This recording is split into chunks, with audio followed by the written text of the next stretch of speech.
Hello and welcome to Mess World, a podcast dedicated to discussing the highs and lows of pop culture every month.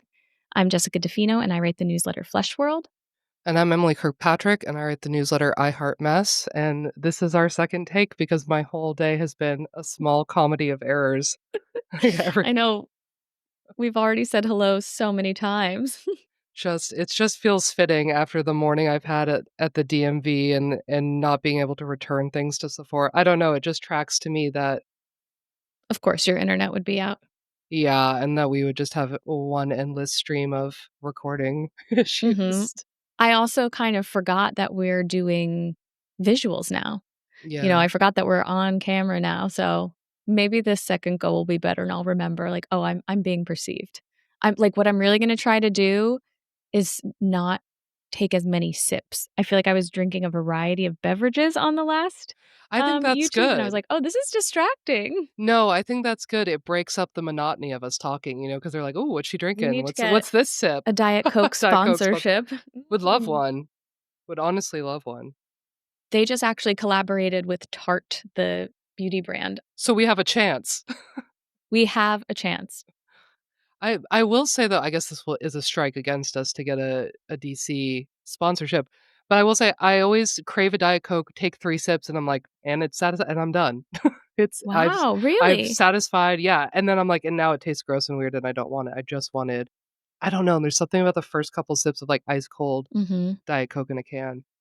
Not All the sponsored. sips are good to me.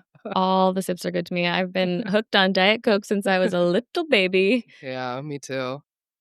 We have not yet, as of recording, met up to discuss mid-cult and mass cult with the Lowbrow Book Club. But by the time this episode comes out, we will have. So Yes. we're doing a lot of talking this week. We're doing a lot of yapping We're always about a doing lot of theory. yapping. Well, we already have been doing a lot of yapping. We were on Substack Live too, yapping it up about the Skims bush, which we will yap it up about again today. Undoubtedly. Yes, in totally different and exciting ways for those who have already listened to our first Skims bush, audio essay.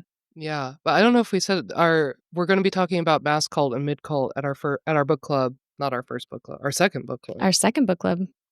And I'm very excited about it. I can't wait to talk to everyone about how they feel about McDonald and his thoughts and what high culture is.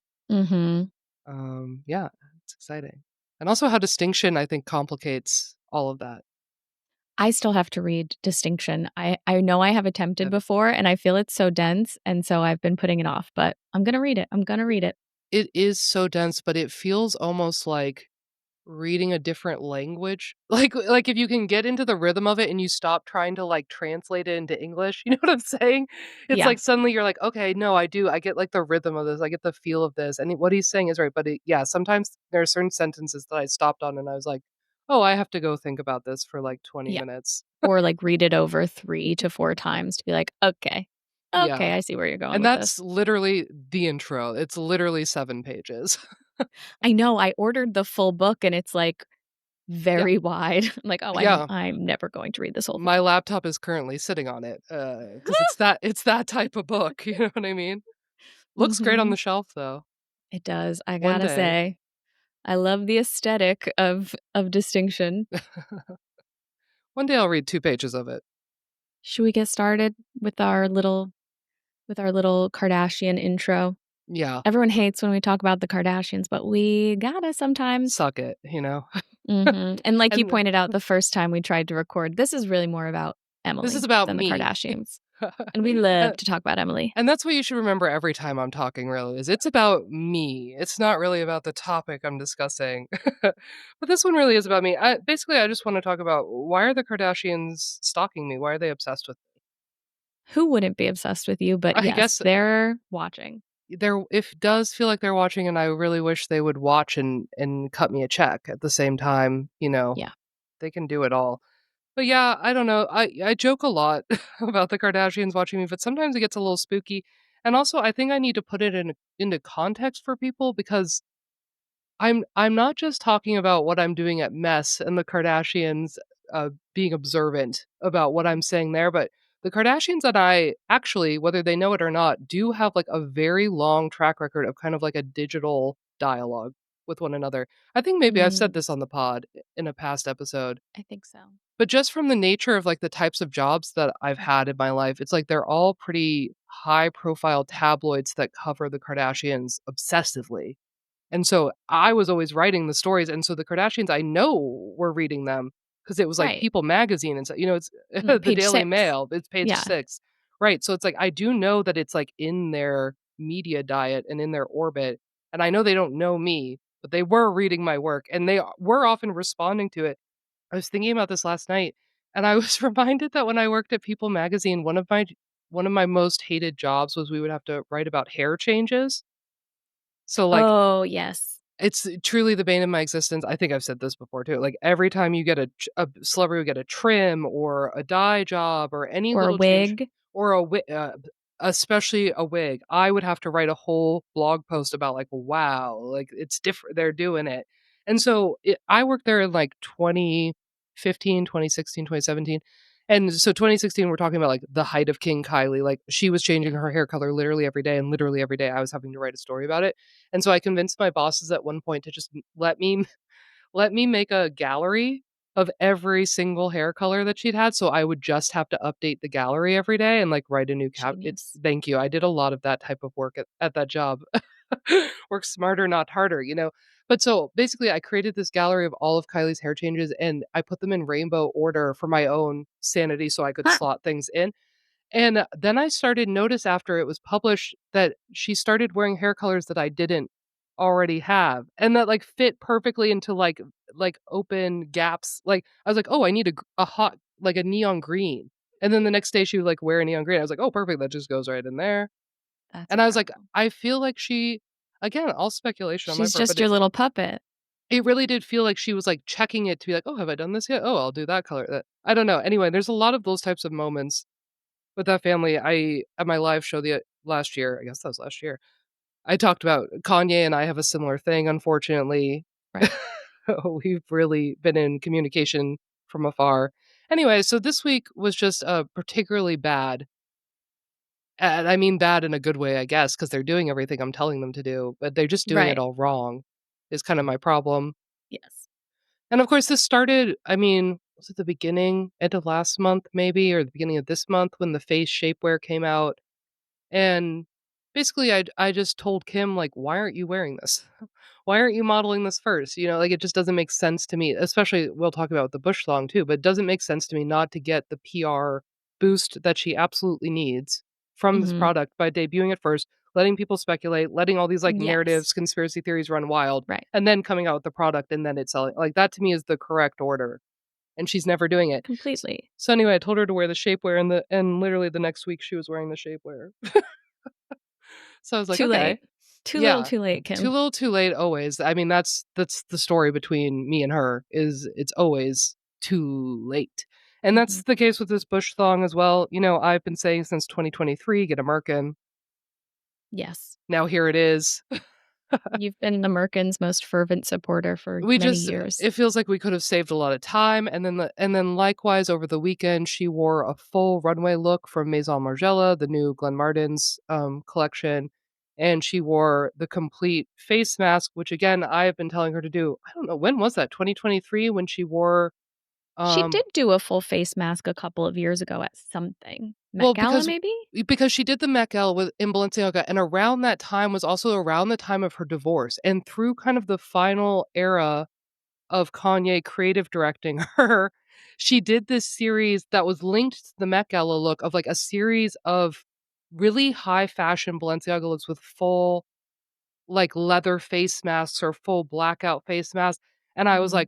I was all about it. I am still Yeah. all about it. It's brilliant, and I mean, again, this most recent example, she did it wrong, but I do think there's something about I don't know, I talked about this at length when she did it at the Met Gala, but there's something about being the most famous woman on earth and, like, proving it in that way where it's no one can see your face and everyone knows exactly who you are. And also, I mean, what's brilliant about the Met Gala one is it's a blackout curtain, and so she's also presenting herself as who she truly is, which is, like, this void, this A projection, canvas, a yeah. blank canvas, like anything for like the American public to project their fantasies upon. And that is who she really, and that's what makes it brilliant. Mhm. And I know she doesn't know that. No, I don't think she's thinking of that. I think it's also kind of an interesting way to think about, like, the value of a person versus the value of their image, and for her to Yes. kind of play with that Yes. too, or even just, like, a symbol of the person because we don't necessarily know it's Kim Kardashian under these masks, and I can Absolutely. see, like, a very sort of dystopian sci-fi pipeline where these, like, full body masks and coverings are the first step, and eventually it's like, oh, you have, like, your simulation or your hologram or your, like, Tesla robot that looks like you going to events as you or something, Absolutely. and, like, Absolutely. the decline in aura as Benjamin would say. And then almost like an inversion of aura, like it's absorbing Yes, everything around it instead of projecting anything out to the people consuming it. totally. I'm obsessed with this idea. I think I truly think about it all the time.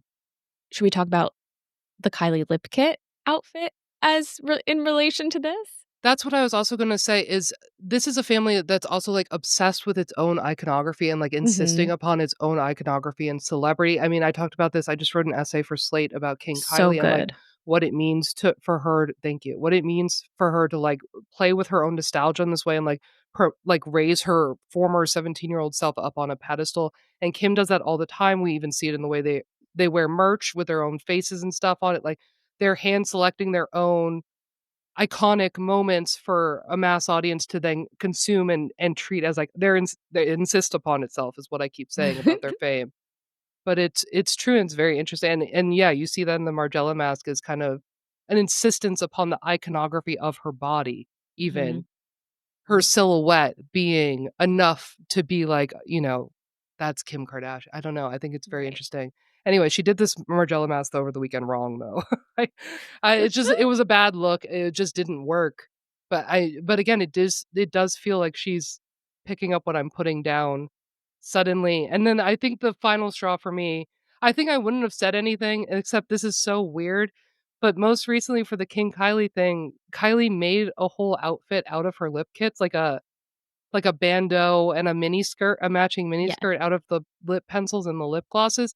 And not only have I said previously in the newsletter to do exactly Mhm. this, I said Mhm. in the newsletter, fabricate it better, make it look more like fabric than just like products super glued together. And she did that. And also, I was reminded looking at her bandeau top of lip pencils that I've even said exactly that construction when I did I can't remember if it was Pornhub Awards or the AVN Awards, but there was an adult film actress who wore a bunch of, old iPod Nanos as, like, a top. Do you know remember what I'm talking Yes, I do. and it looks one to one with what I don't know. Things are getting spooky is all I'm saying, and I realized I think that I am like, the way The Simpsons are to pop culture, I am to this family, where, like, Yes. there's a newsletter for everything, like, and there's some I've predicted something about what they're doing always. Nothing they can do is new or surprises me because I've No, already told them to do it 3 years ago. exactly. You already been talking about it. There was the lip kit outfit makes me think of I can't remember what the example was. I think it was somebody wore, like, a skirt made out of, like, elf lip So glosses. that's Kesha, that's who I wrote about originally, Oh, who I yes, was like, okay. "You need to fabricate this better." Like, I said Yes. literally, "This is a great Mhm. SpawnCon idea, you need to Mhm. fabricate the outfit out of product better." Yes. And Yes, Kylie said, okay. "Bet, watch me." I will do this. This is also, like, strangely, like, a mini trend elsewhere too, like, I'm thinking of this skincare brand Coco Kind that does lip glosses, Mhm. and they have started, like, custom making little, like, evening bag purses out of their lip gloss packaging Mm. for, like, customers at or not customers, for influencers at their, like, press events. Yeah. So I feel like there's this weird it's kinda like the Rode effect, but, like, Yes. taken to the extremes of what Rode is doing with the phone cases. Yes, and I think I don't remember if we talked about it at the beginning of this year or maybe, like, the end of last year. I guess it must have been the end of last year because I feel like it was one of my trend predictions where I was talking about it is part of, like, the road thing. It's also part of, like, the shelfie as selfie thing, like, taking your products out into the world to, like, letting them be I represented have of been you. talking about that for years. That's my Yeah. I have been pitching actually, you know what? I'll call them out. I'll call them out. It's fine. I pitched a story on the self as shelf to the New York Times, and they were like, I don't think this really makes any sense." And I was like, "It's coming, baby. It's coming." And now the Yeah. whole world is just make your body a shelf for products. So I gotta do that. I gotta get the story out. Welcome to the New York Times doesn't understand my pitches club. I also pitched them the Dadaist, like, geometry dress trend, and they're like, "We don't understand." And I was like, "Okay, well, just, like, watch it unfold before your very eyes then, like, I don't know what to tell You'll you." see. And s You'll and so they see. have, and so they have over this year. They've watched the very thing I said, just repeat itself over and over.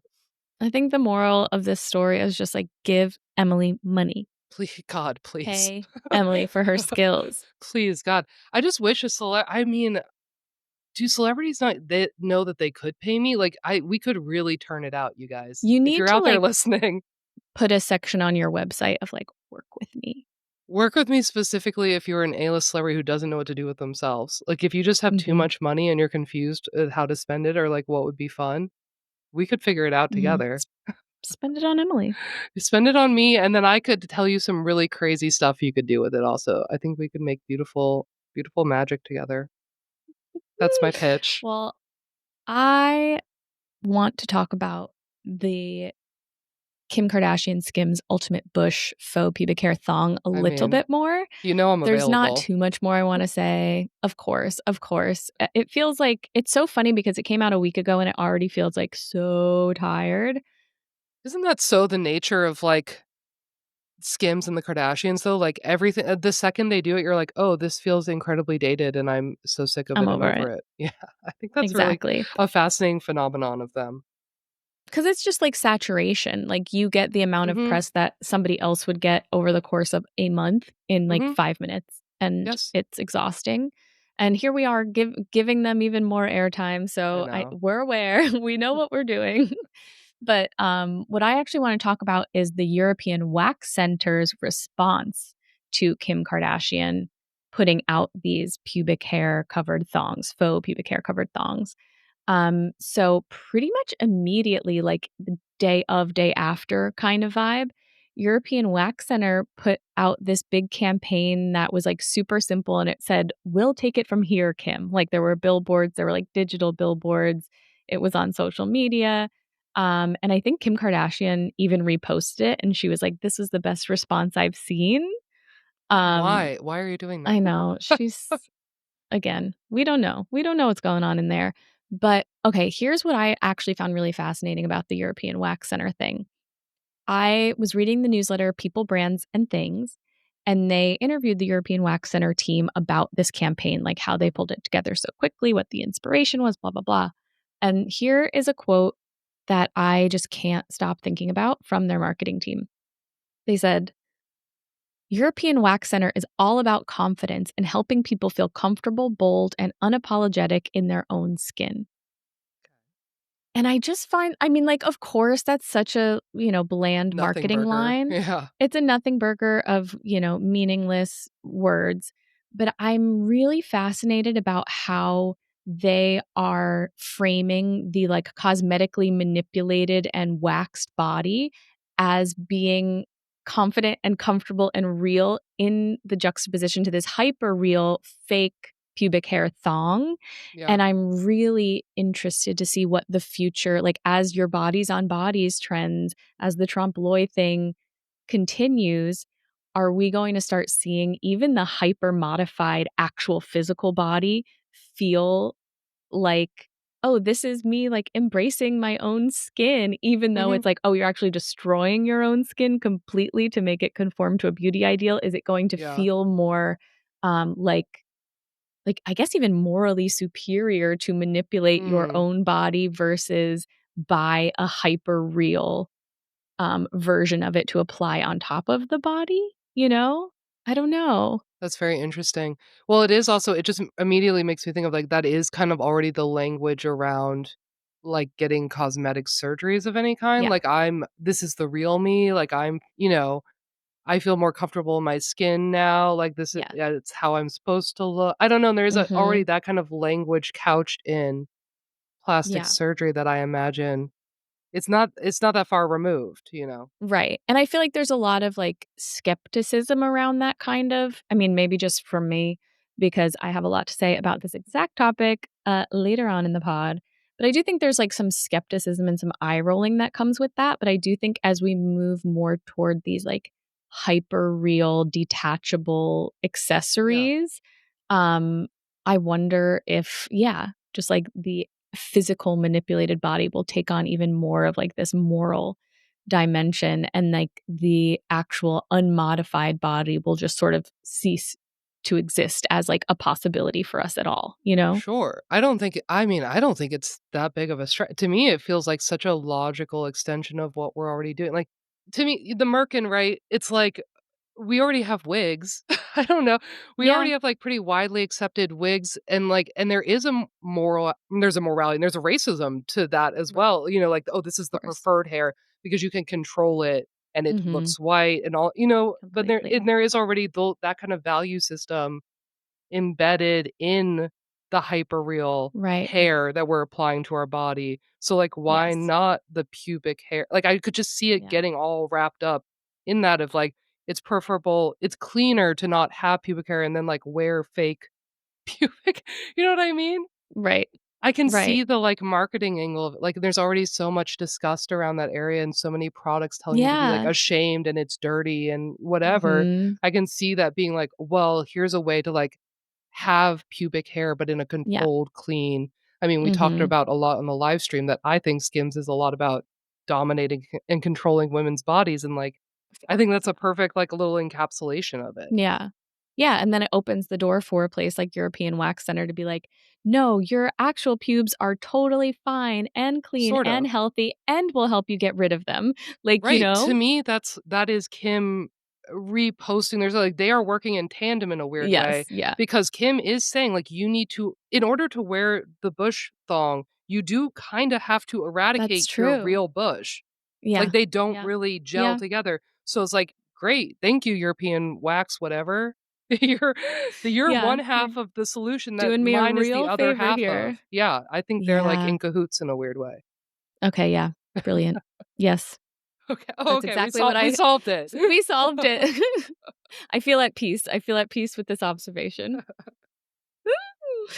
Should we talk a bit about Fashion Month? Oh boy. Yeah, we can talk a bit about fashion. It was a tough fashion month, you know, to be a woman wearing clothes. I don't Mhm. know. As I'm not the first to say this, there's been a lot of stories that came out of fashion month. They're just suggesting that it felt very anti-woman out there on the runway for a lot of different reasons. Um, I guess I could just read a quote from Vanessa Friedman's piece in the New York Times, but she said it was a Paris Fashion Week that introduced clothes that hid, confined, muzzled, or even erased the women beneath. There were garments that transformed women into aliens and put them in aprons. There were styles that suggested suffering and entrapment were the cost of participation. These were looks that created an undercurrent of dystopia despite the fact that most of the focus was on the rise of a new generation of designers. And it's like, absolutely, 100% that is what the designs are showing us. But I don't know, part of me reading that, I was like, "Is that not also, like, the undercurrent of the fashion industry at large?" Like, to Completely. suggest that suffering and entrapment are the cause for participation, like, Yeah. you're talking about high fashion, like, yeah. What all of this discourse about fashion-hating women made me think of was just the beauty industry. Like, this is a Yeah, very clear description of what beauty is and has been for, yeah, like, hundreds of years, totally. and the same people, like, critiquing the fashion industry are very often buying into the same ideology when it's beauty, and Yeah. then suddenly when you see it in fashion form, you're like, "Oh, that feels strange," and it's like, well, that's what we've all been doing. Well, not we've all, Yes. but that's what people have been doing for a really long time to the actual body. I mean, Stella Yes. Bugbee did bring this up in her comments on the whole fashion hates women Mhm. vibe of Fashion Month too. She was, And like, Blackbird very Sparkling. critical of the beauty standards and the facelifts in your 30s and the blepharoplasty and, like, the homogenization of everyone's faces, so I Yes, appreciated that. yes, but it is beyond that, right? Like, Oh, yeah. it's crazy to me that it's like, now we're realizing it's like, you're looking at runways where every model is a size double zero. It's like Mhm. and has always been.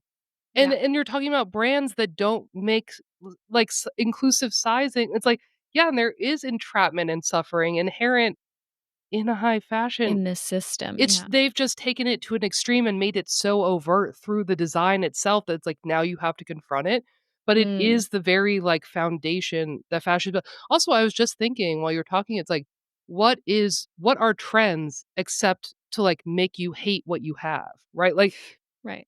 is that also not kind of an entrapment and suffering? Like, you have to constantly replenish your wardrobe, you're out of trend, you look old, you look dated like, look old. And there's this Mhm. like, attached to, like, timeliness and wealth and the lack of wealth to update it every season, and that is suffering, that is Right. entrapment. Right. Well, it's interesting because it's like now that the entrapment is so overt, it's clear that it's coming for the already thin, already Yes, white, already and I wealthy think woman, that's the tipping point. and that is why it's, like, setting people off. This is a type of entrapment that this particular type of person maybe hasn't had to confront before because Totally. they have been, kind of happy within their gilded cage, Right, right, they feeling had free all in the there. stuff. Yeah, and Yeah. they were the ones being, like, represented until now, and now they're feeling Mhm. alienated by the experience. It's like, "Right, welcome to the world." Yeah. It's like even when I'm at the height of beauty and wealth, I'm still not good enough now. Yes. Wow, this is bad. Yes. I don't know. Imagine. So, I guess, we can say some of the examples from Fashion Month that have, like, set people off a little extra at Courrèges. Women's faces were, like, completely covered, which in part was, like, a statement about climate change, actually, and, like, having to protect yourself from the elements, and I do agree, though, it comes across a little women are being silenced and muted and and bagged up Yeah. in a way that's kind of unpleasant. This is my eternal struggle with, like, high fashion or couture is, like, I love a lot of these concepts on the runway as art pieces, as statements on the Yeah. state of the world, but then once it, like, trickles down into the consumer cycle and we're setting trends of, like, what people are buying or changing their bodies to fit into or Mhm. whatever, like, any sort of, like, artistic statement kind of goes out the window, I think, but, like, if this Yeah. was in a museum, for instance, I might be compelled by the face covering and, like, what does that say about the state of the Mhm. world today? But, yeah, it kind of falls flat on a runway. I totally agree, and it's like I always have this kind of internal argument about it because it's like, part of it's like art can't really exist in this type of commerce. You know what I mean? So, Mhm. like, any kind of, like, artistic gesture from a designer today, because of just the nature of how fashion is, like, I don't think it can ever really come across in the way it's intended, because like, the runway is like, "See now, buy now." It is a one-to-one relationship in a way that it really wasn't in the past. Like, nobody went to an Alexander Yes. McQueen show thinking, "I'm gonna buy exactly." Well, some people did, and Isabella Blow did maybe. But, like, by and large, the mass consumers didn't think like, "Oh, I'm gonna buy that straight off the runway." So he was allowed to do this kind of like a art installation, like a like a full artistic performance in a way that could be completely divorced from what ultimately ended up in stores, and you don't really have that, so it kinda negates the art. But then on the other hand, I'm like, or are these people just bad artists? Yeah. Yeah. Like, and that doesn't mean they're bad designers even, like, I think you could be Yeah. an incredible fashion designer and be a bad artist. That is, so Dwight McDonald too, It because I'm thinking is. about his definitions It of, like, is. high culture and mass cult, and, Yeah. like, talent really doesn't enter in there. You can be a high culture artist and, like, actually be bad at what you're doing. Yeah, and I feel like we are kind of just living through a bunch of people who are, like, good designers or good designers for this present moment, but maybe bad artists or certainly artists. I mean, bad artists in the sense they don't seem to be like thinking through any of the ideas they're presenting or like thinking about the larger ramifications or like what it Mhm. means or what the takeaway is or what their intention is even. And I mean, I've already brought this up, but no one to me that's more clear than Duran Lantink's debut at Jean Paul Gaultier. I thought was just like throwing shit at the wall and seeing, like, what would go viral and what would stick and, like, what would make him he's obsessed with being, like, the enfant terrible of fashion, and it's like, you're just kind of being a douche, like, you're not I don't know, enfant-terrible to me is like you're doing something subversive and cool, and you're making a statement, and you're going against the status quo, and to me, he's just feeding into the status quo, and the fact that he doesn't have a larger message, like, is the fucking problem, like, Yeah. you're doing such, like, provocative It's like rage bait design. it's rage bait design for sure, and it man, does it make me rage, not in a good way. They got you. I'm like the audience though, is what I keep thinking with Right. Duran. I'm like, "I'm actually the gal for you, like, I think this kinda Mhm. shit's cool, but you just are, like, so void of any sort of, like, meaning." I wrote down this quote from him because I just thought it was so insane, where after his Jean Paul Gaultier debut, he says, "I don't wanna get political because it's a dangerous thing to do nowadays." What the fuck are you talking about? Really? The whole collection you just showed is political. How can you gender swap nude bodies on the That runway is and say there's nothing wild. political about this? I'm not trying to make any sort of statement. Don't wanna get canceled. I'm, So like, actually shocked dangerous. by that quote, I was knowing what the absolutely designs behind that I statement was are. Wow. flabbergasted by it. I was like, Yeah. "What are you doing then? Like, what is the point of your work then Mhm. except to, like, make people's bodies punchlines?" And I just think that's insane in any context, and particularly insane in this context. Yeah. He pisses me off, man. Anyway, so that was my big upset. I was right on board with everyone on that one. Another one people didn't like was at Alaya. There were these jumpsuits that had no arms. Very funny. It was very what is that game? Is it Despicable? No, not Despicable Me. What's the one where I they're don't like know. they hide from each other? It's like a very Mhm. popular children's video game. Among Us. It's Among Us. The little Among Us figures, that's exactly what these Alaya jumpsuits look like. If people haven't I'll seen have to them. look that up. Just armless, just 2 little legs sticking out of, like, a tube body. Anyway, these Mhm. jumpsuits are so funny. I cannot stress enough how funny they are. They are absurd, of course, They're very because absurd. you very much need your arms, I hate to tell everyone. Like, I I feel actually like Kim Kardashian could walk out in this next week. well, that is my one exception to this moment is, like, I do absolutely wanna see someone famous in this jumpsuit, so I don't wanna not too much on the jumpsuit, because I do wanna see it in real life because I think it's so funny to be armless like that in public, just to uh, make everything a little bit harder for yourself, I think is Mhm. is a fun thing that fashion does to very rich and famous people often, and I like to see it. But in terms of, being a pro-woman garment, Yeah.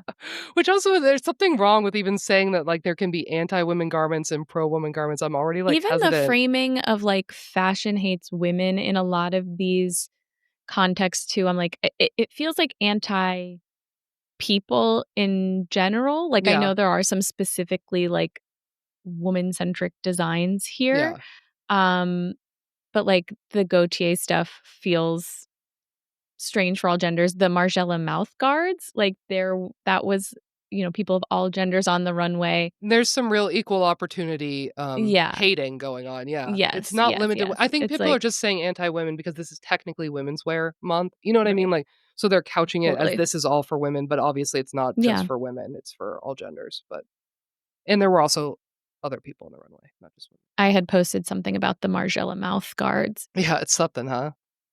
and somebody responded to it being like, "Men also wore these. This is not anti-woman."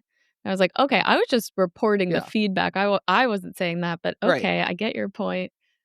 Also just very not all men of them. It's like, I yeah, know. okay. We're all Fine. suffering from the Margiela mouth guards that were on the runway, like, what point are you making? Okay. Right, exactly. Well, what was so funny to me about the Margiela mouth in particular was, it was these mouth guards that, like, held models' mouths open, so they looked like they were held open by the 4 stitches that Margiela Mhm, uses. So it was branding. It was like a mhm, branding moment, like, this is the brand's logo sort of yeah, on your face. And people were so put off by this, and I'm like, really? Because you are buying logoed under eye masks and pimple patches in droves. Like, you yeah, are turning your face into billboard space, um, constantly. very And true. to me, this reads as like almost no different than that. And I would love to see some of the hype for Margiela Mal get translated to the beauty industry. Yeah, that's a very good point. Also, Margiela mouth, I'm not gonna be able to think of the designer's name off the top of my head, but it's been done before. That was actually kind of a copy of another maybe it was Balmain who did something similar. I really can't remember off the top of my head, but there was another big designer who did something very similar with, like, kind of exposing, like, mouth guards that hold your mouths open like that, and obviously this one's different because it's based on the Margiela logo, but it's not that different. I saw someone online compare them to the, Clockwork Orange, like, the Yep. eyeball things, the way they hold them open Mhm. to force them and again, at least with the Margiela mouth guards, again, it's like there's something to me at least a little more artistic happening there. Like, there is kind of something about the forced smile grimace, like, I don't know, there's something to it where I'm Yes. like, it's a little bit more than just, like, pain and suffering purely. Yeah, I actually just wrote about that on my newsletter today, quoting a piece that P.E. Moskowitz wrote Mm. about this kind of this moment, and they related it to Disney adults, and just sort of like as the world gets bleaker and harder to deal with, our like smiles are forced bigger and bigger through these I sort like of that. infantilized things, and I was like, oh my god, this is so Margiela mouth. Yeah, it's also very, what was that horror movie, Smile? Yes, It's very that. it's the Joker. It's Yeah, yeah. it's the Joker, totally. Wow. Mm-hmm. And then I guess just the last is on the design front that people kinda took offense was at Miu Miu.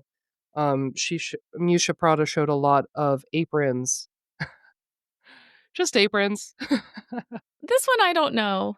I don't know. I struggle with whether I think this is like horrible statement for women or not. I don't Totally, know. and I don't know. it's very complicated, I think, because of who Miuccia Prada is as a designer. I mean, Right. I get coming into the Miu Miu show not kind of knowing about her or her design ethos or, like, what she's done at Prada and Miu Miu and being like, "Hey, like, kinda weird to make all these, like, aprons at a time of, like, tradwifery." Mhm. You Mhm. know what I mean? Like, kind of a weird vibe. But the thing with Musha is she's always been, like, incredibly interested in daily uniforms and, like, Mhm. kind of I mean, this is classic high fashion stuff, but always kind of she's interested in the everyday workman, like, Yeah. lower class, working class, blue collar like, she's interested in taking those uniforms and elevating them to really high heights, which is a classic fashion formula, which she Mhm. happens to be, like, particularly good at. And Yes. so to me, seeing these aprons, I was like, "Right, that's right in line with what the type of stuff she's interested in." Yeah. And also there's a practicality to it too, and she's very interested in, like, high fashion with, like, a practical bent to it, I think. Mhm. Yeah, I do think the context of knowing it was Prada and knowing it was designed by Miuccia Yeah.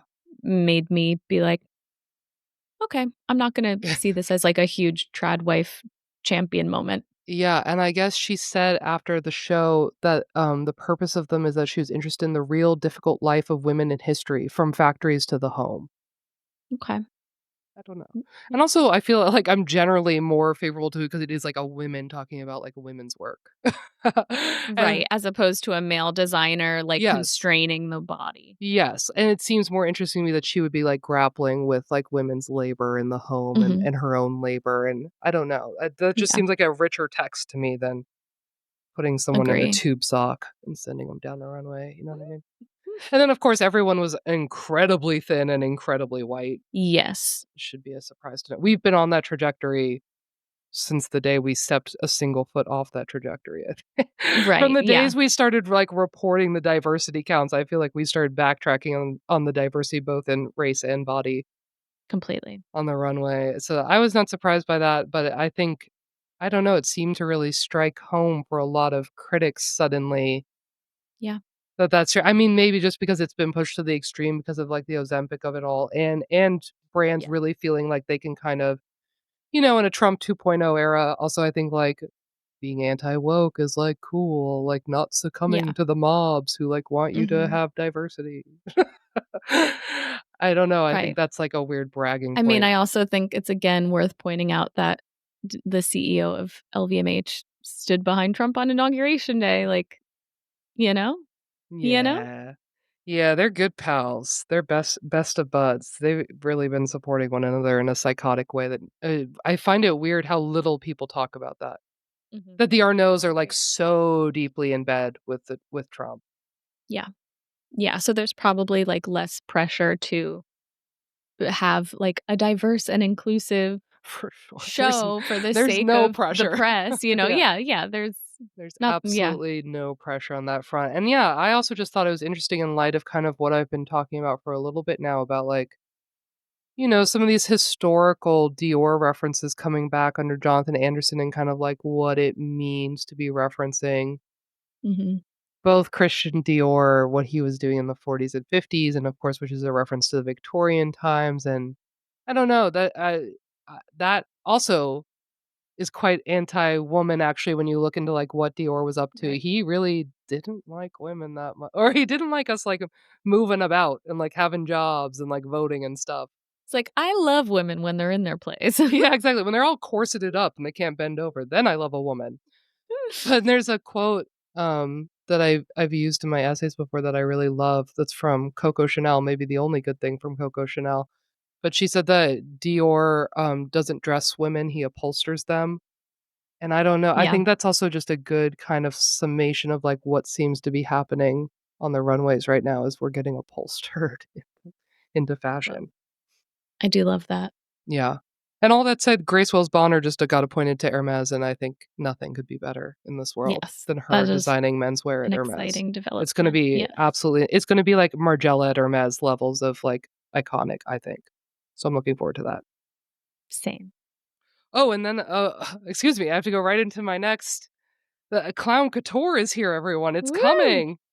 Or at least, as always, I hope it's coming, and I'm egging it on with I all of my think being. it is coming, and I think it's happening in the beauty world too, but I'll save that for I later. do think it's happening in the beauty world too, and I also just think, like, clown couture seems very a fitting corollary to everything we just talked about, like, women being the punchline of this joke of Mhm. fashion month. It's like, "Okay, then let us be the clowns," like, let Yeah. us look like the jokes that the industry is trying to turn us into.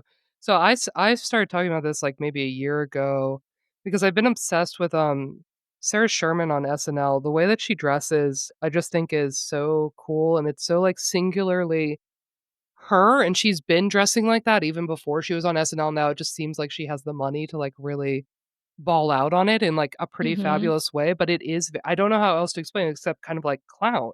Like a really glamorous, high fashion clown wear, like, really vibrant, loud prints, like, really loud, saturated primary colors and stuff, and, like, a lot of Mhm. polka dots, and yeah, I love it, and her stylist, is Dot Bass, who I also realized Dot Bass is, like, the stylist of kind of, like, all of my favorites of my newsletter. Really? Yeah, they also dress Rebecca Black, who I cite all the time, and they dress Jinx Monsoon, I just found out, Oh, and I yeah, yeah. love I love Jinx, and I don't know, I was just like, "Oh, damn, like, I gotta get into their work deeper." Um, so yeah, I'm just very excited about that, and then what made me think, like, maybe it's trickling beyond Sarah Sherman this month is that Jonathan Anderson at Dior, he keeps doing these, I ask my followers if there's, like, a technical, because I have no formal design background, I don't know the words of any it's, like, the number one most annoying thing to me in the world that I have no vocabulary for, like, design elements or construction. That's why I make Right. up, like, weird things is because I literally don't know what to call them. Like, what is this? Yeah, and so I was asking my followers who are, like, half of them are, like, design professionals. I was like, "Is there, like, a technical word for, like, what Jonathan Anderson is doing with these?"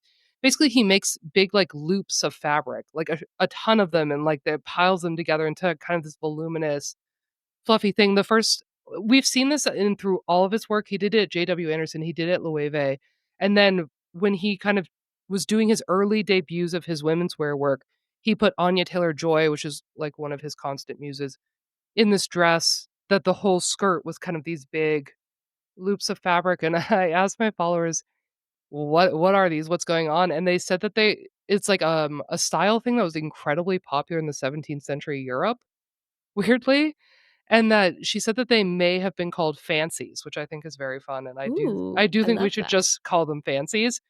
So, we had that dress from Anya Taylor-Joy, and then was it this week or last week? I don't remember. I think maybe last week.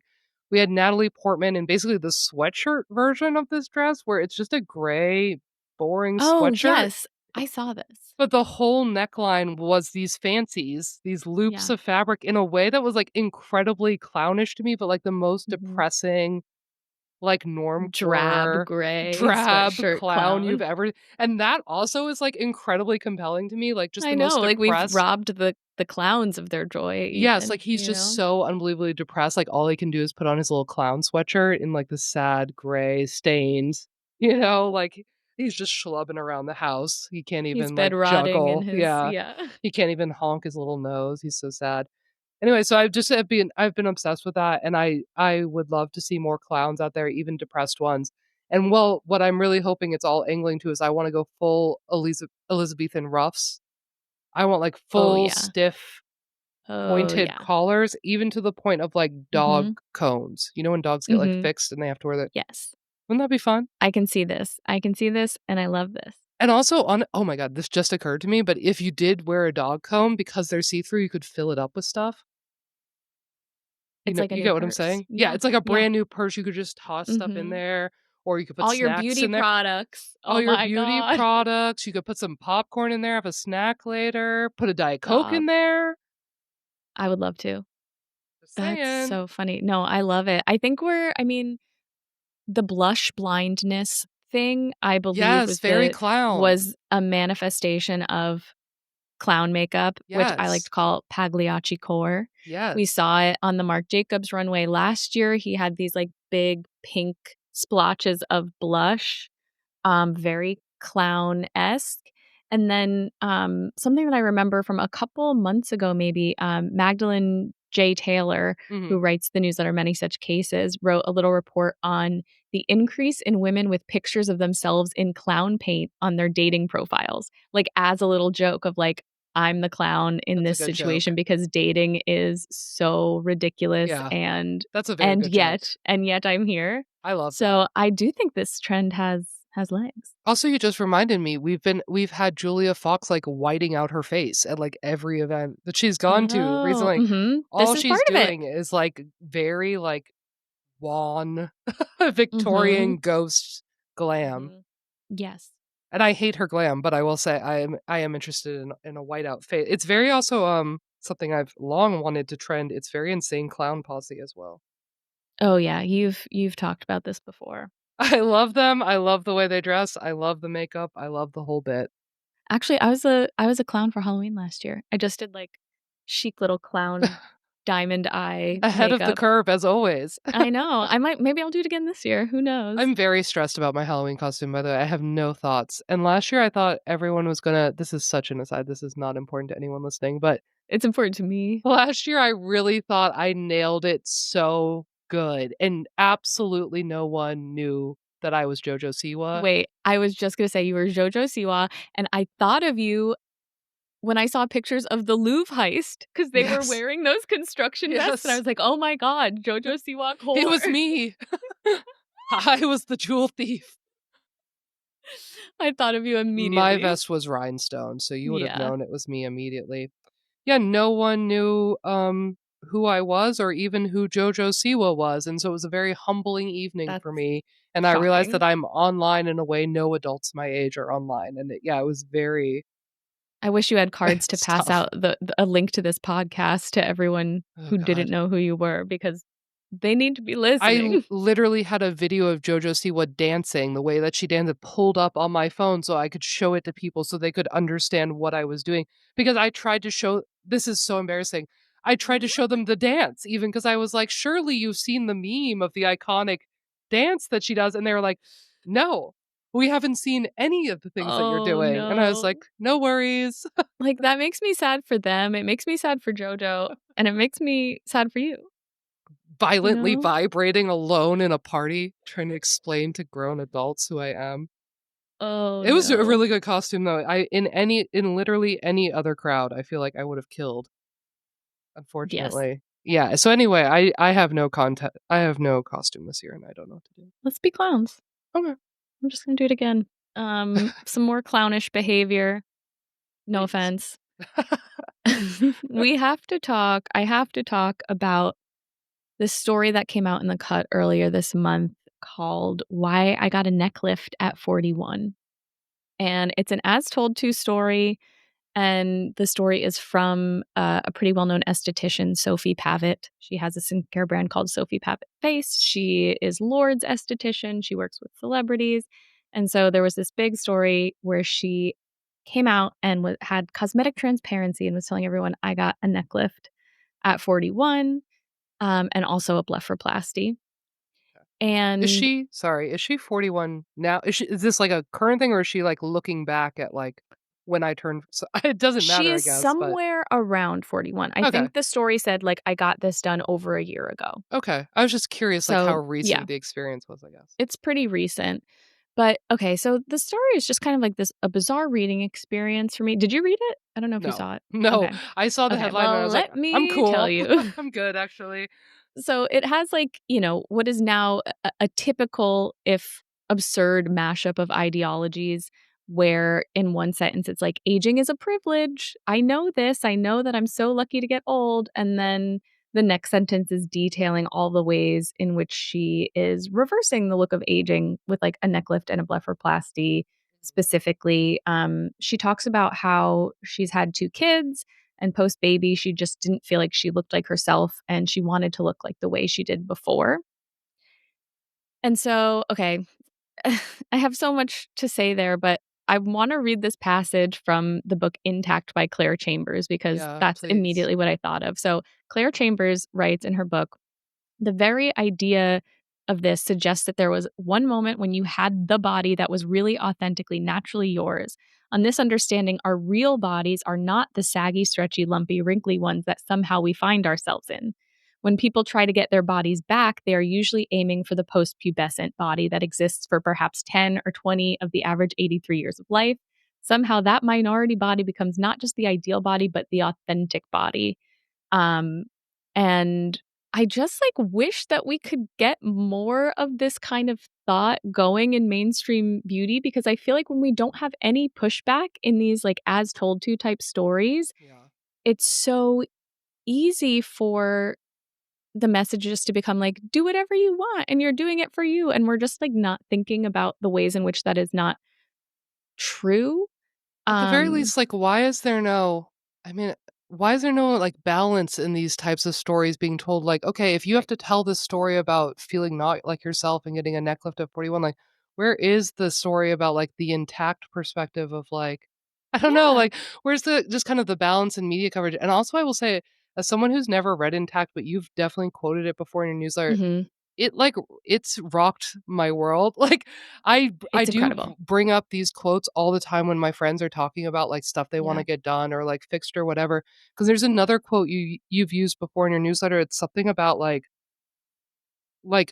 our appearance is, like, one of the only things where we wish we were 21 again. Like, there's nothing else about being Yeah. 21 that you're so obsessed with or, like, wanna get back to. Like, literally Right. everyone agrees, like, I am so much, like, better, happier, smarter, more interesting, wiser every Completely. single year of my life, except, like, in Mhm. my appearance is the one fatal flaw that, like, my 21 was the Yes, ultimate perfect version of myself. completely, and then it's like you sacrifice these years where you feel the most powerful and the most yourself, like, you sacrifice all of your Yes. resources, your time, your money, your energy, your effort, your headspace to just, like, making the physical match how good you feel, Yeah. um, and it's also, like, it's just very obviously to me like a capitalist psyop, like, if the real you is the you from the past, or the you from the future where you're like, "Oh, I'm gonna lose 10 pounds and then I'm gonna go to the Right. beach or something." The current you is the false you and then must conveniently always engage in constant consumption of beauty Right. products and procedures in order to be the authentic self. And it's just Right. like, that makes no sense. Okay, but here's what I really wanna get into about this Okay. story. There is a whole section in which Sophie Pavitt says, I am doing this for me and me only. I'm sure there'll be critics out there who say I'm doing it for the male gaze Yeah. or because of a certain beauty standard, and I'm not. This is just for me because this is just the way that I want to look. And I Mhm. just feel like that's, I don't know, maybe I'm just being too dramatic, but I feel like that's such an irresponsible thought to publish in a magazine like New York Magazine without Sure. any editorial like context or pushback. Like, I did write about this part in my newsletter already, so I won't get into it too much, but I'm just like, If you're 41 years old and you, like, really truly believe that desire to, like, saw off a chunk of your neck skin and sew the rest on Yeah. tighter, just, like, a pure desire from your, like, unblemished soul, like, where do we even go from here? Like, But it's just a crazy thing to me to say in any like, to think that any of the choices that we make about aesthetics or mhm. acquisitions, like, that those are that those could ever just purely come from those, like, those aren't formations of culture. No choice comes No from the choice. pure, unadulterated soul. We are That's what I'm communal creatures. saying. Everything we want and desire is in response to the world around us and the people around Right. us and the culture we're And in, also like, capitalism, like, you can't live in a yes. capitalist system and think that any of these choices are purely your own and aren't being influenced by, like, what you're told is moral or Right. good or bad or covetable or trendy or I it's like no know. matter what you think you're doing it for, Yeah. you are a person in the world being impacted by Yeah. systems that are operating upon you. Yes. I think the phrase, like, "I do it for me" has really ruined the world at most, and the feminist movement at least. It just doesn't mean anything. You know? Just read some Gerard, read, Laura Mulvey, read, But even it's like John even Berger, like, how do you not think, like, every choice you make is impacted by a million other choices and a million other yeah, things you've consumed in your life and the context in which you were completely. raised and everything like, how can you ever ignore all that and say, like, "Oh, I just do this because I like it. I like what I Mhm. like as a capitalist lot," As Tressie McMillan as Cottom Tressie says, would and as I say. quote incessantly because it's so true. It's But just crazy. that's not even the end of my little rant. Okay. Okay, so my other my other problem with how this was presented in the story was Sophie Pavitt shared it on Instagram, and in her Instagram, the caption was, "I got a neck lift over a year ago and nobody noticed because the work was so good," all caps. And, like, this is not the point, but we noticed. Like, Yeah. I follow Sophie Pavitt, and I could tell she did something. She's noticeably tighter. It Yeah. wasn't not noticeable, and, like, it's a fine thing to notice that because you did do You did it something. to get You did it. noticed. And it's noticeable, and even if you don't think you did it to get noticed, like, you did something and there is a reaction to your actions, and the reaction is that you look tighter and it's noticeable, like, But of course you did it to get anything you're doing like, well, anything visual that you're doing, like, on a certain level, like, it is to be noticed or you wouldn't do it at all. or just to in her words, it's to notice it herself. She didn't like the way her neck looked, and she wanted to see the difference, but didn't necessarily want anybody else Okay, to. why didn't she like the way her neck Well, looked? exactly, Wha exactly, so what ideas and where did she get those ideas about why a neck that looked like hers was bad? exactly. Did she So invent those ideas? Did they spring naturally from her own mind? no, no, nothing does, and I just feel like, if you're truly looking for a shift that you can feel, but nobody else will notice on you physically, I would suggest, like, psychoanalysis or Yeah, cognitive sure. behavioral therapy. Absolutely. I was just thinking, like, try liking yourself, it's like Yeah. that's a huge inner shift that other people might not notice. That'll make a huge difference in your Yeah. life. But yeah, go to therapy. Try that. Yeah. But yeah, end rant. Yeah. That was a good one. Thank you. Um, I guess I'll round it out with my last thought, which is just that I had a really fun tie-in to our book club this month because I watched the Victoria's Secret fashion show, which I almost never do because there's really no need. This year I was proven correct. There really is Yeah. no need for me to be watching that, but it was fun to watch with all my readers. But I was looking through the because of course there's like obsessive backstage coverage of this whole extravaganza. And I noticed that in all the coverage they kept including this photo that became my favorite photo of the night, which was that it was just a table absolutely covered in hair extensions of like all colors, shapes, and sizes. And I don't know, there's something just so honest about this photo where I'm like, right, like that is the real nature of the backstage of the Victoria's Secret show. Like it is just so much like smoke and mirrors of glamour, but actually like this kind of horrible, laborious, I don't know, Yes. Yeah. process of like crafting these artificial women for a singular moment down the runway to sell you underwear. It Cheap would underwear at be that. so fascinating. I mean, there would be absolutely no way to track this because, supply chain in beauty is so completely murky, but I would love to trace back the origins of some of this hair and, Yeah, like, it ended up on the Victoria's Secret runway, but who is the person in, a different country who, like, shaved their head and sold totally. their hair for money to eat that now ended up in part on the Victoria's Secret runway. That would honestly be like if any women's magazines were serious in any capacity at all anymore, that would actually be an incredible, like, long form story of, like, I know. just the travel of a piece of Mhm. hair from its origins to its Right. conclusion on a runway or something. Or even if it's all synthetic hair, like, Yeah. the The from manufacturing inside the process. crust of the fucking Totally. earth to Totally. to the runway as hair. The lifespan of a hair extension is kind of Mhm. incredible. Anyway, so yeah, looking at this photo, I was just struck by, yeah, the kind of the charade of beauty that happens at this event, and then, of course, it made me immediately think of, this quote from Thick, which we read for the book club last month, which was, from Tressie McMillan Cottom, who said, "For many Black people, buying hair in the local beauty supply store is how we experienced immigration. Korean, Chinese, Vietnamese shopkeepers selling us colonized beauty from the heads of poor women in nations that the West has deliberately kept poor. We wear globalism on our heads. It seemed to me that you could not talk about a hair weave, really talk about it, if you were not also talking about supply chains, currencies, gender, and geopolitics." And obviously, that alone is like a phenomenal line, an incredible way of Mhm. thinking about something that we take for granted as like so simple and so disposable. But then I was thinking specifically at the Victoria's Secret fashion show, like, you're adding this whole other insane layer to everything that she just said by this is a event sponsored by and streaming on Amazon, who is even like Mhm. further flattening those supply chains and those geopolitics and exploiting those women's in ways I'm sure that we can't even imagine, while simultaneously putting these very shopkeepers that Tressie's writing about out of business entirely. And I just think that's such a fascinating, complicated, yeah, complication to everything that we're talking about there. If any, like, serious magazine editors wanna give Emily and I a large sum of money to research and write this story, I would love to Yeah, do that with you. no joke. It's really Yeah, I'm fascinating. It is serious. really interesting. But it's something that would take, like, so A much year of our time life to, minimum. report properly, yeah. Anyway, just very Wow. cool, and I don't know, the Amazon of it all I thought was a really Mhm. interesting complication to her point Mhm. and really Completely. powerful and just funny to think about it through the lens of Victoria's Secret. Also, I don't know if you watched the Victoria's Secret fashion show, but I did not.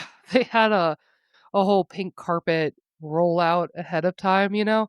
And so they had La Roche, I cannot remember the other woman's name. They had the La Roche and this other woman who were like interviewing different people. And they very clearly just had these like insane Amazon talking points. Where it was Oh, just so funny to hear because it was no. like, this wasn't one of the questions, but it was essentially like, it's Prime Day. Like, what would you prime to yourself from the beauty department? It's like, no Oh. one cares. That is no one is here to listen to that. Yeah. I guess I don't expect anything more from Victoria's Secret, No, but of course not, and still bleak. they're getting that check, you know? I just thought it was so funny the way Amazon was, like, dominating these horrible interview questions, and I'm like, "Isn't the point of this to, like, make people interested?" Or, like or to create clips that, like, make people interested? Like, no one cares about this. You're just plugging to no Yeah. end. I don't know. We're just so accustomed to just watching ads that, Yeah, like, everything has become ad, and we don't even care. We're like, "Okay." and often while I'm watching these things, I'm is it my sick media brain that, like, notices that? Like, are other people consuming the pink carpet Mm. pre-show and being like, "Wow, this is fantastic interviewing of my Ha! No. all of my faves are here, and they're being asked exactly the questions I want." I'm gonna add that to my Amazon cart now. Well, Yeah, I mean, like, the Victoria's Secret fashion show itself is an ad. oh, of Like, course. Well, as they told you multiple yeah, times, like, everything on the runway was available for sale immediately, but as I kept asking people I was watching it with, everything I liked, I was like, "Can I buy that now?" And they were like, "No, that's not for sale." And I was like, "What is the point?" Like, what are we doing here? there were these things like, Amelia Gray wore, this, like, chain mini dress that the butt, like, dipped below her the back dipped below Yes, her I butt, saw and this. I was like, "Okay, can I buy that?" No. You can buy the weird nude underwear that she's wearing underneath it. It's like, That's a real issue for me, Oh, Victoria's Secret. Don't show me things that are fabulous I what's an can't issue for buy. Victoria's Secret? Like, what are you No, I doing? don't get why not. Also, you could really tell which this is mean, but you really could tell which things were available for sale in the garment department quite easily. Well, my next, subject that I wanna tackle is somewhat related to the Victoria's Secret runway show. Sure. I wanna talk about Shark Beauty. Have you seen all of the ads and advertorial placements for the Facial Pro Glow system from Shark Beauty? I haven't tragically, much to my Okay, own it loss. must be my algorithm, just, like, very beauty pilled, but it's like Shark Beauty is in the midst of this very impressive, if very stupid PR campaign for its new at-home facial system. So it's called the Facial Pro Glow, and it's like this multi-part system.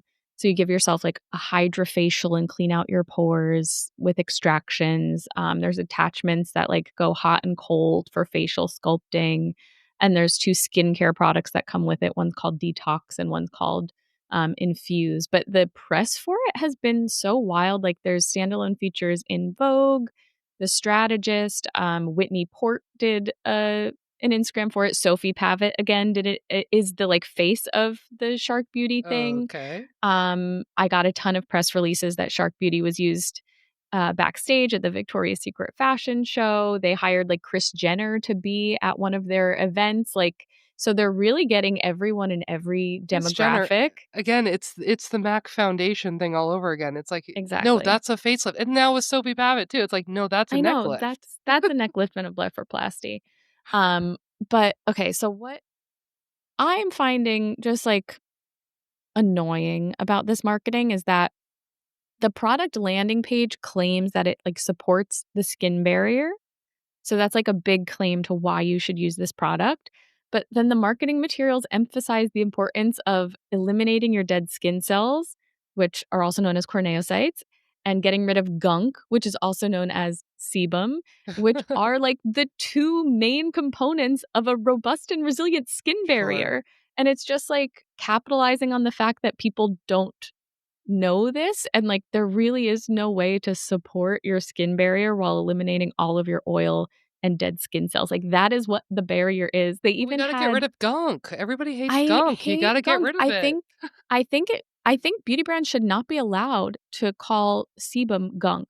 I Well, feel like gunk is that just, is like, not any like, it's just it's it's n a nothing. non-technical word, so you can just, like, Yes. use it to apply to, like, whatever, and everyone's like, "Ew, And yucky, of gunk." course, all these like beauty brands are saying like it's clearing out like dirt and oil and impurities, but It's oil is always included in what is gunk. And like oil is you yeah. need it. Your skin literally needs the oil to It's clear that very out of your face is to destabilize your skin barrier. it's very, like, detox language.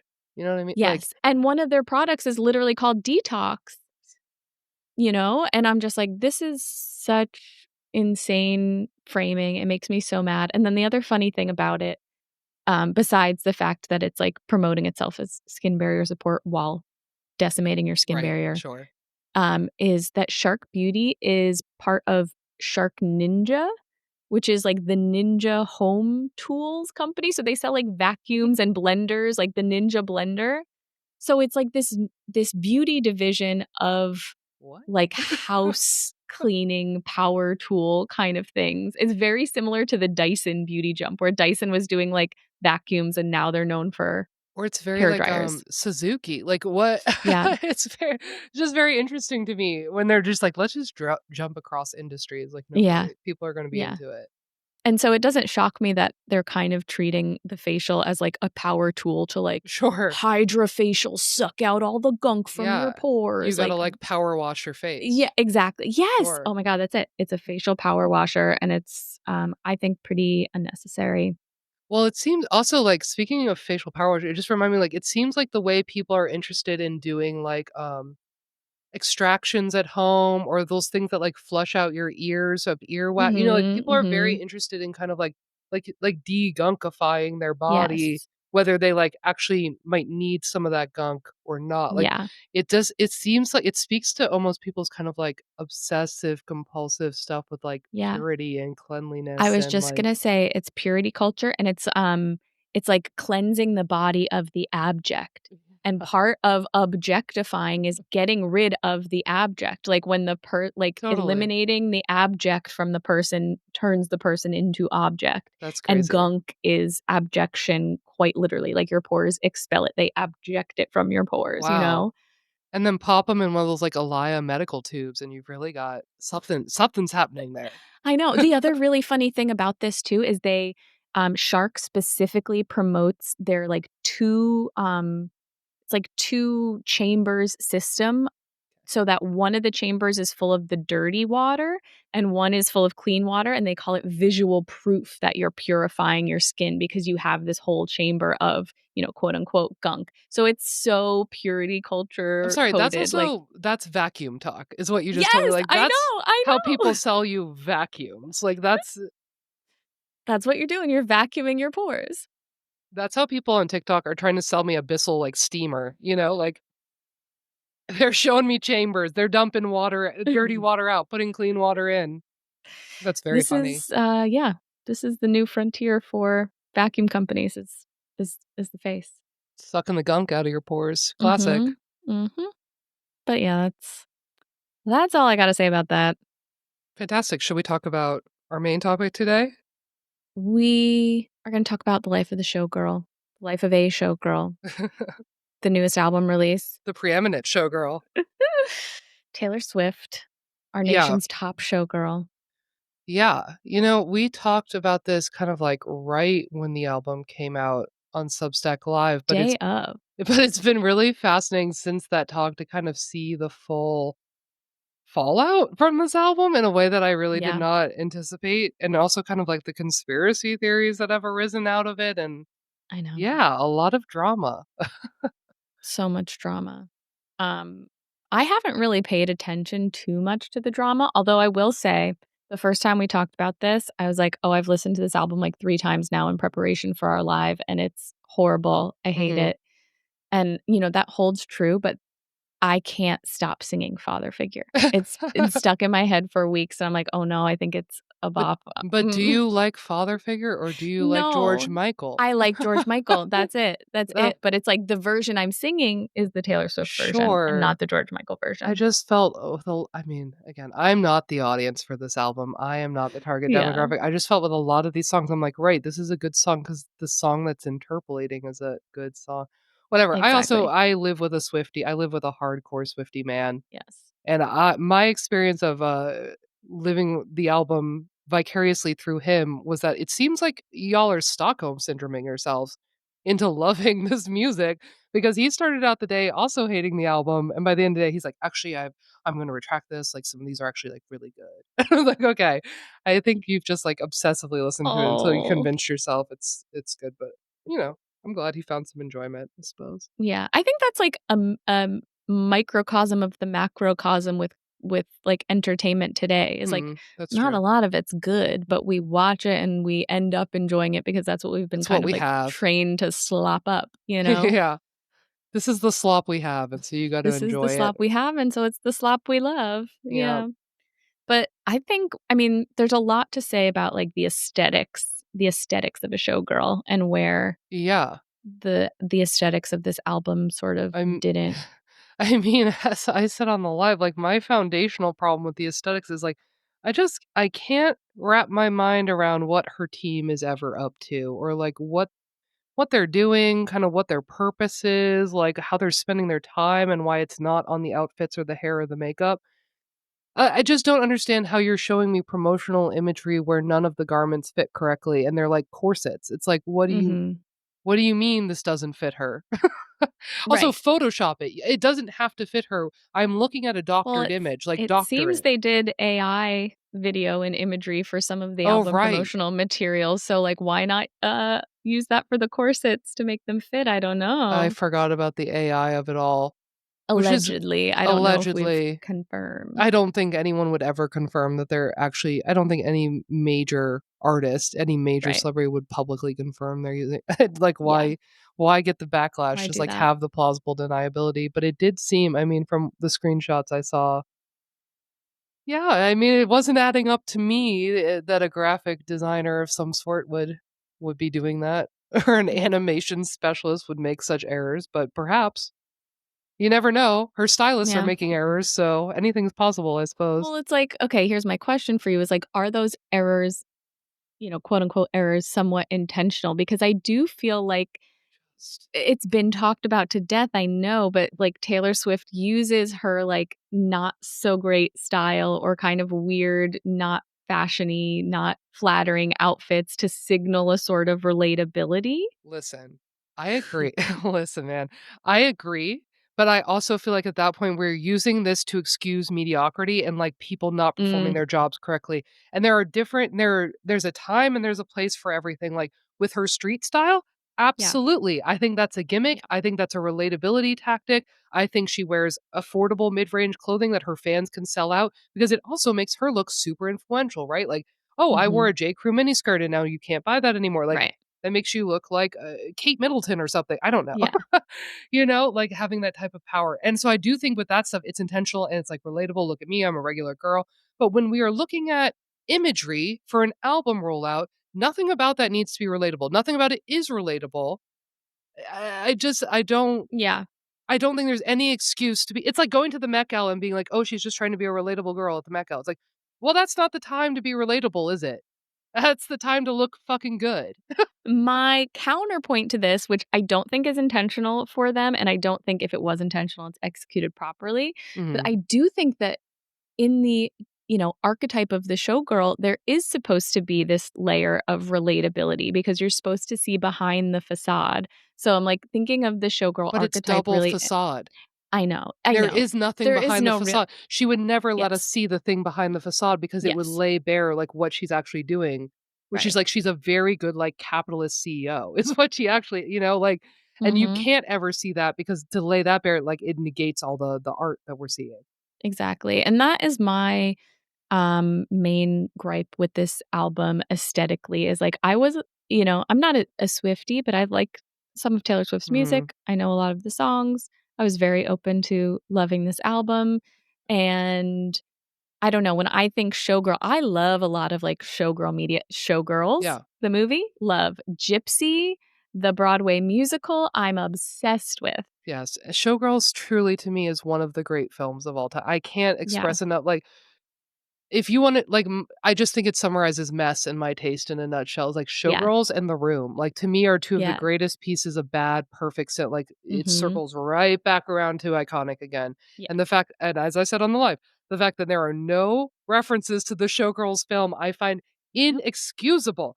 Like, it's just such good Yeah. meme fodder. It's so iconic to not even wear one of the outfits, to recreate one of the scenes, to not even recreate the cover of Showgirls with the bare leg out through Oh the my gosh. she looks It would like have been her so good. even.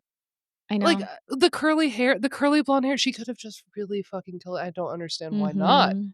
Mhm. I know, and that's what, like, kind of missed the mark for me was, like, I the showgirl archetype implies this duality, like, you get the person you Yes, versus the persona. You get the, yes, like, inner world versus the outer world. You get the messy side versus the polished side, and, yes, like, both of those have to be present in order for the showgirl archetype to, like, I really be agree. pulled off, and we didn't really see any mess or vulnerability or inner world. I think maybe Taylor Swift thought she was showing some of that, I but I think think she maybe she can't, miscalculated. like, tell the difference of what's, like, a really deep, vulnerable thought and admission or something, and what's not. I don't know. I don't know. I Yeah, don't wanna, like, put that on her. That's just my. yeah, I'm not sure either. I was also surprised by the kind of the lack of Vegas of it all. Right. I just thought it Ooh, was kind of weird, like, nothing with any sort of, like, the Vegas showgirl glam and lights or even in that city. I don't know.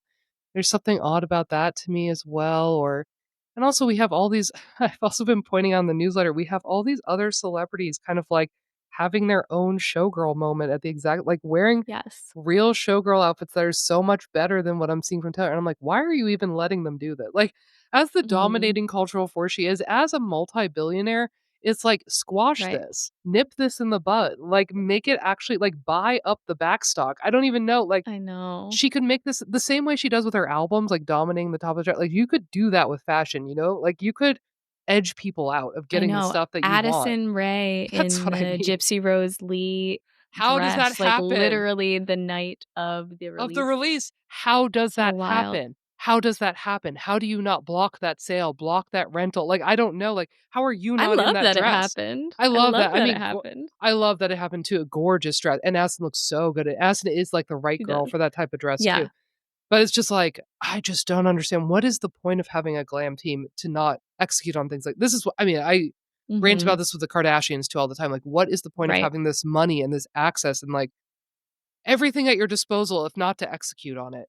Right, and I think the money and the access and having everything at your disposal is another place where the showgirl, like, archetype and aesthetic of this album really missed for me Yeah. because, like, there are usually pretty dire stakes for a Yeah. showgirl if we're looking at showgirl media, like, there's a reason the showgirl pushes herself to perform or, like, hurts herself or, like, ruins her body to perform, like, usually economic stakes, there's some, like, artistic stakes, Mhm. thinking again of Gypsy Rose Lee, it was like her mother abandoned her, didn't love her, and it was just like Yeah. this, "I need this love and approval from the audience, I can't stop performing," sort of thing. And Taylor Swift, like, has no stakes. She could walk away from this and still be Yeah. one of the most successful artists of all time and have all the money in the world and have this rich fiancé, and I Yeah. don't think she, like, illustrated there's room for her to have, like, emotional stakes of, like, "I need to stay at the top," but I don't think there was ever a moment of vulnerability on the album that, like, really gave us a peek into, like, why do you just keep going? What are your stakes? And that's kind of what I thought, yeah, going into hearing about the album title, seeing the visuals, that's kind of where I thought this was all going, because to me, the showgirl is also about, like, building yourself up from nothing and kind of, like, achieving whatever this, like, American dream is that you have and kind of realizing it's just as empty and that, like, you've Mhm. had to, like, sacrifice yourself or your life or whatever to get this thing that ultimately gives you not what you thought it would give you, and that to me is, like, incredibly rich text for Taylor Swift to mine, and I'm sure incredibly true being the most famous woman on planet or, like, and Mhm. achieving literally breaking every record, achieving every possible goal, like, is there no feeling of, like, hollowness or, like, you know what I mean? Like, Yeah. what do I do next? Like, even if I have especially just being newly engaged and stuff, like, there is kind of this idea of, like, you have it all, you literally have everything, it's like, I don't that's what's interesting about the showgirl is, like, the veneer of having everything and privately kind of crumbling behind it. Yeah.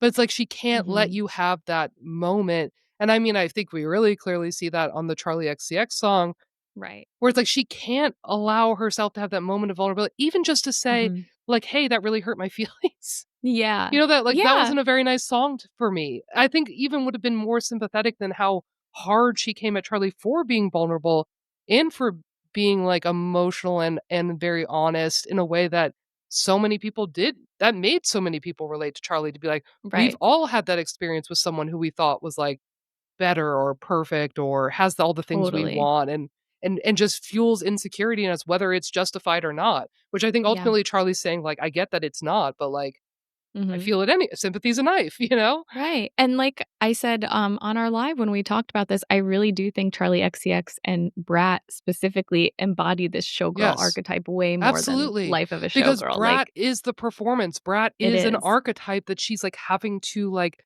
it's a character Mhm. she's performing and having to Yeah, upkeep, and you see the character and you see the and not you see character. You her, see yes, yeah, and in simultaneously in the same song, you see the performance of Brat and you see the yeah, real person behind the Brat. completely. That's the brilliance of it, as, like, that's what we're asking of Taylor in this particular moment, and she doesn't seem capable Or of I giving mean, it to that's us. what she kind of set herself up for, Set herself up for, but you I also know? think it is kind of what the public wants from their Yeah, pop yeah, stars yeah, at yeah. this point is, like, not just the gloss, the veneer, they want Mhm, kind of that hint of reality behind it, they want some mhm. of the, like, the Yeah, truthfulness, and right, Taylor has given them tastes of that, I feel like in the past. I right. mean, she does show these moments of vulnerability, but I don't it came across Here's the vulnerability that I really wanted on this album, okay. okay? The song Wishlist, there's, like, it's listing all of these, like, status symbols that people want, and then in the chorus, she's like, "I don't want any of that, I just want you."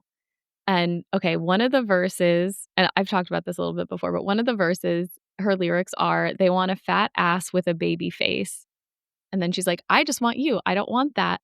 And I feel like this really exemplifies what I'm talking about because, like, she does want that baby face. Like, we can see Yeah. that Taylor Swift has had at least Botox or fillers. Her look has changed. She's Yeah. more plumped in Changed areas and not changed. and tight in other areas. Exactly. Like, we can see things are happening. And again, it's not a judgment of things that are happening. Yeah, It's just an acknowledgement that we can tell. We can see you're getting at the very least some needles put in your face every couple of months to maintain this aesthetic. So you do want this baby face that you say you don't want in the song. And like, I want more of that. I want like the emotional cosmetic transparency. I want like lyrics that are like deep about like the pain of living in the spotlight and yeah, feeling like you're losing your youth and that's what makes you valuable. Like I want totally. lyrics that are about the literal moment the needle goes in and Mhm. what are you thinking and what are you feeling? When Like the check that would have kisses been the mahogany grain of her face. exactly. I like that to me, like that kind of emotional cosmetic transparency would be so much better for the industry than, like, whatever kind of bullshit we're getting from the cut right now. Even if it wasn't such, like, explicit cosmetic transparency, like, there is something that you're talking about, like, about the pressure of fame, the pressure to perform, the pressure to look the Mhm. same, especially when you were a child Yeah, star, that, like, yeah.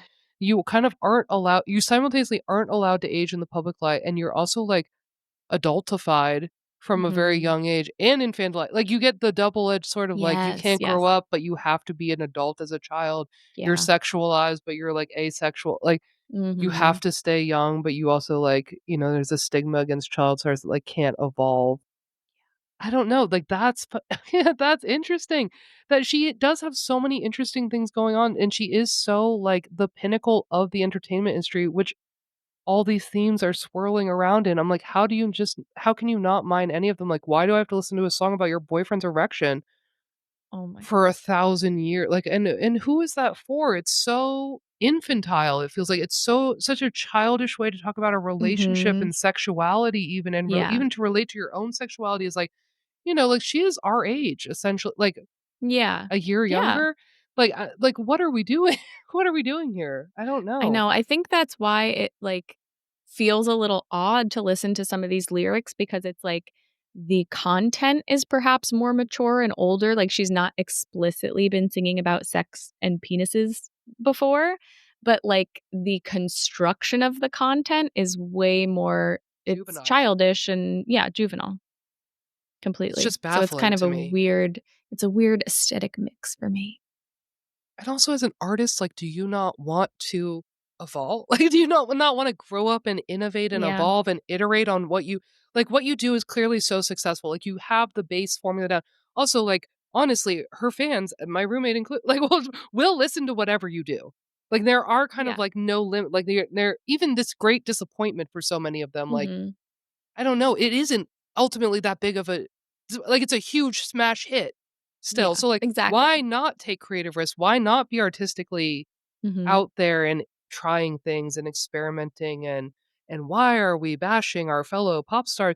This is when Nicki was doing this to Cardi. Sorry, I come from a rap Yes, background, yes, yes, yes. but I felt the same way when Nicki Minaj was doing this to Cardi B, and I'm like, there especially at that time, like, that was just the start of, like, female MCs, like, really coming Mhm. into Maine in a huge way, and I was like, "Why bully, like, one of your few fellow female artists who's clearly so popular and you could just collab with her?" You Right. could just lift her up, you could just be like, "Love this girl, like, check out me," but you feel so threatened and so insecure, like, I don't know, it makes for boring music, it makes for boring artists, like, you shut yourself down to the world, you shut yourself down to the present moment, and it's like you instantly leave yourself in a previous era, like, you instantly date yourself Mhm. and refuse to allow yourself to move on, and I think that's a big lesson she could learn from Charlie XCX, Yeah, someone who is constantly evolving and constantly moving on and yeah, completely reinventing who she is to meet her audience yeah, in whatever present artistic moment she finds, yeah. though. And what's interesting too is, like, Taylor's just coming off of the Eras tour where she does kind of very clearly gesture at Yeah, her evolution, her artistic right, evolution and where she started and where she's gone, totally. and, like, she has actually evolved Yes. quite a bit, so we know she's capable of that. And that she's aware of it, that, Um, that she's yeah, conscious of her own, like, her eras, as you say, like, the different yeah, evolutions, the different stages, and yet for some reason thinks that this one is I don't know how you go through your whole discography like that and then think, "Yes, this is a new era, like, this is something fresh I'm doing." yeah. I would say even Tortured Mm. Poets Department is fresher Mhm. than this. Yeah. Yeah. And I mean, I don't even mean that it's like a better album or whatever, it's just like it is a No, it felt different lyrically, different than different what had sound come yeah, before. Yeah. yeah. Yeah, this I mean, I have not listened to Reputation that much, but I've heard a lot of people say, like, Reputation was this, but just a million times better.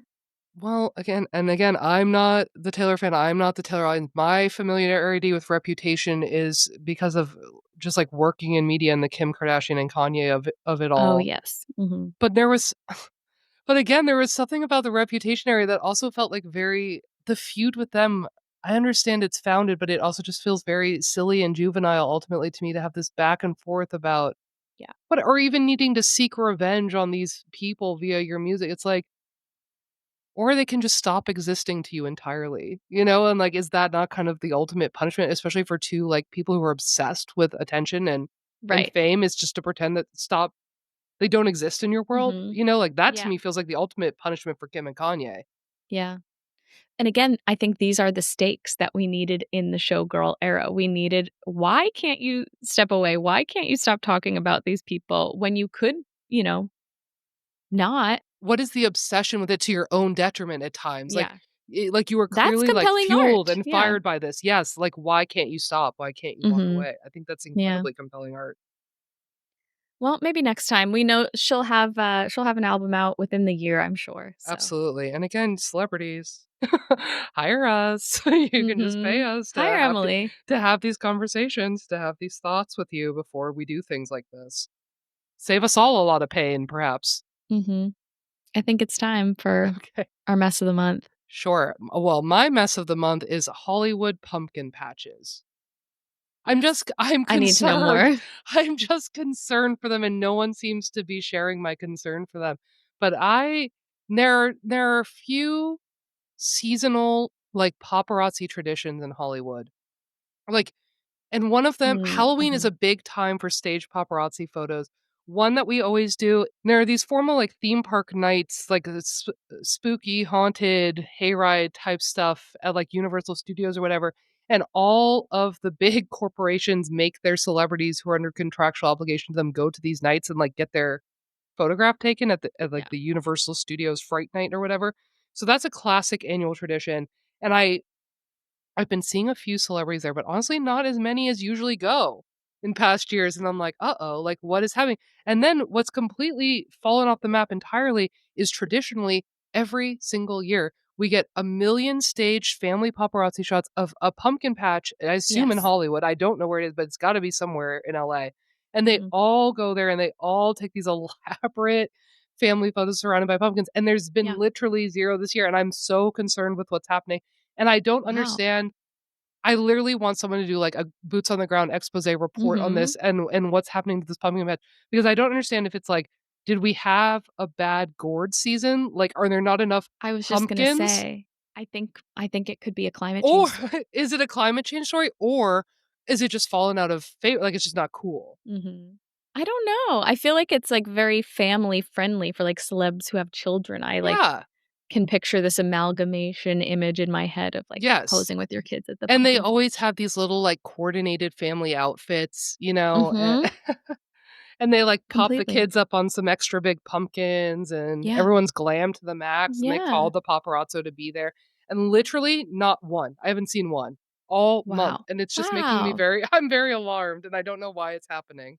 I know we only have, like, a week. We only have a week till Halloween, We're like, running out of I don't time. I don't think we're gonna get the pics this year. Oh, I need it no. to happen. I'm just very curious because it's like, I don't even know where this pumpkin patch is, like, is it in the Palisades or something? You know what I mean? Like, did something happen to it? Someone report this You've got story to out get for to the me. bottom of it. I can't someone fly me out to LA so I can start snooping, start investigating. You need Nobody's to. as upset about this as I am. Nobody's from I my believe continent are that. as upset, but Yeah. I am personally very upset. Where are the Give pumpkin me the patch pumpkin images? pictures. Mhm. You need them, you deserve them. I deserve them. Well, That's my a mess of the story to month. look into for next October, Yeah, for I'm sure. sure Keep and an eye maybe out. we'll uncover another mess of the month, who knows? My mess of the month is Wrinkles Week at the Strategist. I kind of feel like I'm just hating on New York Magazine this Yeah, whole they really episode. got your goat this Sorry. month, Well, I mean, and I guess that's what they're trying to do. New for York sure. Magazine has always been really good at They're rage really good at rage baiting, bait. and they get me every time. And so they've been publishing stories all week about how to treat your wrinkles. I think also very important to point out here, because I was like, this showed up in my inbox. I'm on the email list. And so when I was Googling it to take some notes for today, the SEO title is very different. So I it's bet. Wrinkles Week front facing, and then the SEO title is Anti Aging Week. Oh, I know, right?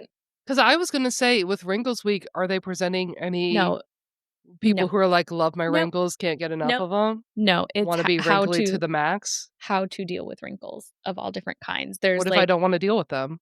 you have to. What if I want to cultivate them? How would I do that? No, you can't. You're not allowed. Not allowed anymore. There was an article that came out yesterday as part of Wrinkles Week that the headline was, "Is there anything we can do about our necks?" And I in saw your post. the promo email, they said the neck situation isn't ideal. So it's just like very odd language. It's not ideal for sure. Like, having a neck, Not not not ideal. ideal to have a neck. I really loved your reel though, where you just said we should just guillotine ourselves. You've Yes. been Yeah. listening needs to know Jess has been like prolific on reels this month. I'm addicted to You Instagram were again. really good at it. I need to stop because I did this years ago. I got addicted to Instagram like 6 years ago, and it really ruined my life and my inspiration, and I stepped away for a long time, and now I'm back, baby, and I You're can't stop. so good at it Can't stop, though. won't stop. You're Thank doing a you. I great really job appreciate plugging that. yourself also. Thank you. That is my main motivation. Of course, of course. Why else are any of us on there if not to plug Oh ourselves? gosh. If I knew how, I'd do it. I did a little reel about this, "Is there anything we can do about our next article?" But Nothing. the real mess for me is that the way that they described Wrinkles Week was a deeply vetted, non-judgmental guide to all the best anti-aging skincare.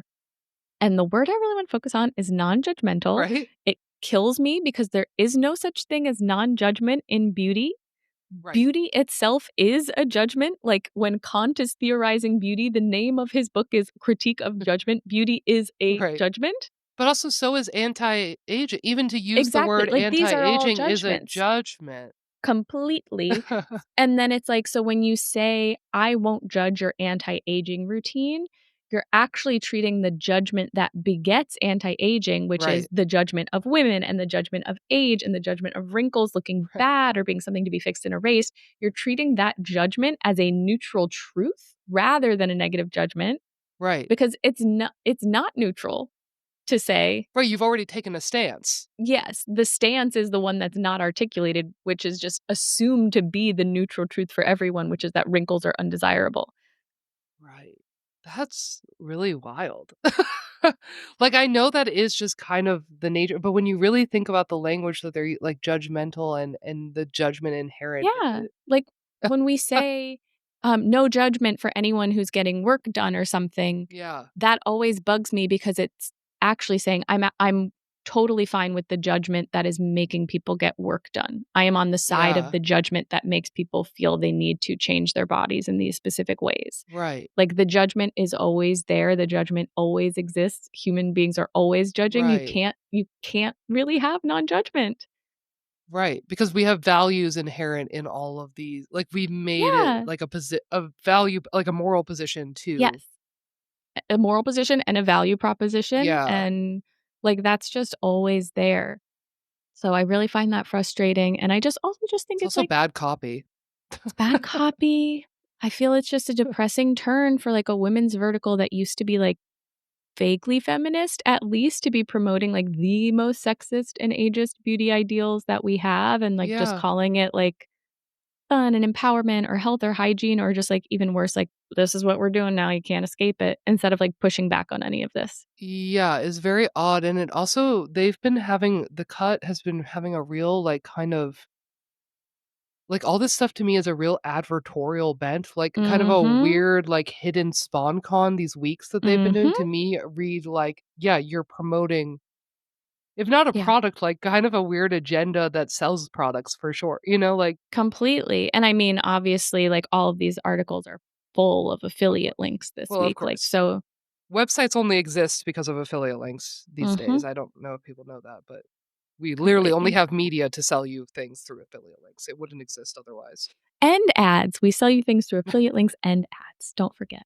Yes, marked and unmarked. Except for us. Ad-free mess world, baby. Yeah, yep, no one's sponsoring this, that's for sure, not even Diet Coke. And that's why we appreciate you all so much. Thank you Yeah, for listening, as always, always. thank you so much for listening. It's been a long time that we've been talking, and you guys I really know. do stick to the end for some reason. We appreciate it. I love it. Yeah, if you I like love it. this, review, a good review, leave us a nice review only. If you didn't like it, just, be quiet. Yeah, if you don't have anything And 5 stars to say, don't say anything at all, I think is how the phrase goes. All right, we will see you next month. Okay. Bye. Bye, guys.